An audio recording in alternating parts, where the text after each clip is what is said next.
হঠাৎ এই লোকটি মেয়েগুলোকে বলে, সুন্দরীরা তোমরা কি আমার সাথে যাবে? মেয়েটি তখন ভিডিও করে আর বলে, দেখ এতদিনে একটা ভিডিও করা জিনিস পেয়েছি। লোকটি লজ্জায় তখন চলে যায়।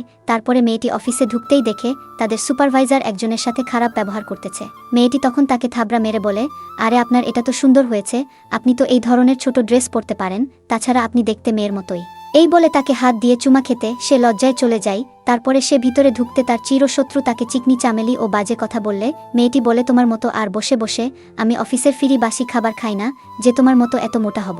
তাছাড়া আমি শুনেছি মোটা ছেলেদের নুনু হাফ ইঞ্চি হয়। তারা পৃথিবীতে থাকা মানে অভিশাপ, তারা কোনো মেয়েকেই খুশি করতে পারে না। এই বলে নখ দেখিয়ে তাকে নিয়ে ব্যঙ্গ করলে সবাই দেখে হেসে ওঠে। তার কিছুক্ষণ পরেই ছেলেটি তাকে দেখে একজনকে বলে, সে আমাদের বসের সাথে রাতের সময় দেয়, দেখো না সে আমাদের ডাবল বেতন পাই। মেয়েটি তার কাছে গিয়ে বলে, আমাকে কি বসের সাথে এক রুমে দেখেছ? ছেলেটি, হ্যাঁ এমনি এমনি তো আর বলেনি। মেয়েটি বলে, তো কি ড্রেস পরেছিলাম আমি? ছেলেটি বলে, তুমি বাজে ড্রেস পরেছিলে, আমি নিজের চোখে দেখেছি। মেয়েটি তখন বলে, আমি বসের কাছে আগে থেকেই ফোন করে রেখেছিলাম, তখন তার বস বলে আমাকে নিয়ে মজা করা জেলে যাওয়ার জন্য প্রস্তুত হও।